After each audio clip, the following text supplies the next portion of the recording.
দেখো বন্ধুরা, রান্না করতে চলে আসলাম। রান্না করব দেখো ইলিশ মাছের মাথা দিয়ে লাউ। তাই ইলিশ মাছের মাথাগুলো ভেজে নিচ্ছি। দেখো মাছের মাথাগুলোকে সুন্দর করে ভেজে নিয়েছি, এবার তুলে নিব।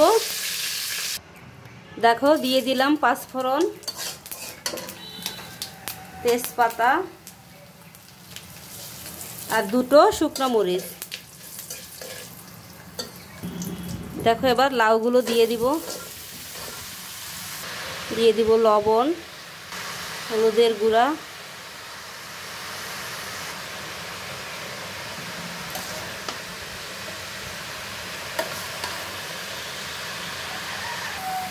দেখো সুন্দর করে লাউটা নেড়ে চেড়ে নিলাম। এবার ঢেকে রান্না করব। দেখো আমি লাউয়ে কিন্তু একটুকু জল ব্যবহার করি। দেখো কত জল উঠেছে। এবার ভাজা ইলিশ মাছের মাথাগুলো দিয়ে দিব। দেখো মাথাগুলো দিয়ে দিলাম। মাথাগুলো আমি একটু ভেঙে দিব।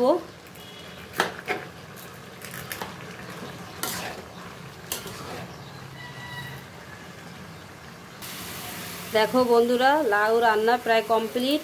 আমি একটু ভাজা জিরার গুঁড়ো দিলাম।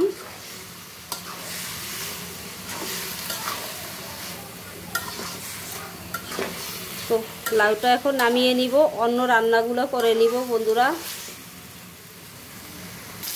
দেখো বন্ধুরা, এদিকে আমি কয়েকটা মাছ ভেজে নিচ্ছি, একটু পেঁয়াজ দিয়ে ভুনা করব। তো মাছগুলো আমি লাল লাল করে ভেজে নিয়েছি। দেখো দেখো এদিকে মাছ ভুনা করব, একটু পেঁয়াজ ভেজে নিচ্ছি। দেখো হলুদের গুঁড়া, মরিচের গুঁড়া, লবণ দিয়ে দিলাম। একটু জল দিয়ে মশলাটা কষিয়ে নিব। দেখো সুন্দর করে মশলাটা কষিয়ে নিয়েছি। এখন দিয়ে দিব টমেটো।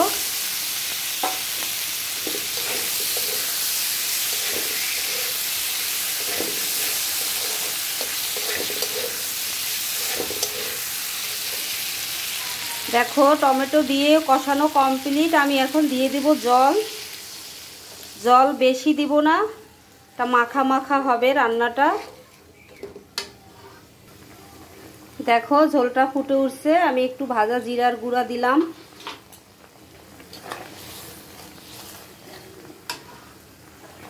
দেখো বন্ধুরা, ভাজা মাছগুলো আমি দিয়ে দিছি, সেটা দেখানো হয়নি। দেখো রান্নাটা প্রায় কমপ্লিট। দেখো আমার মাছ ভুনাটা কমপ্লিট। দেখো একদম মাখো মাখো ঝোল। দেখো তেলের উপরে দিয়ে দিলাম পাঁচফোড়ন। দেখো এখানে কেটে রাখা আছে আলু আর লাউয়ের ছোলা, এটা ভাজি করব।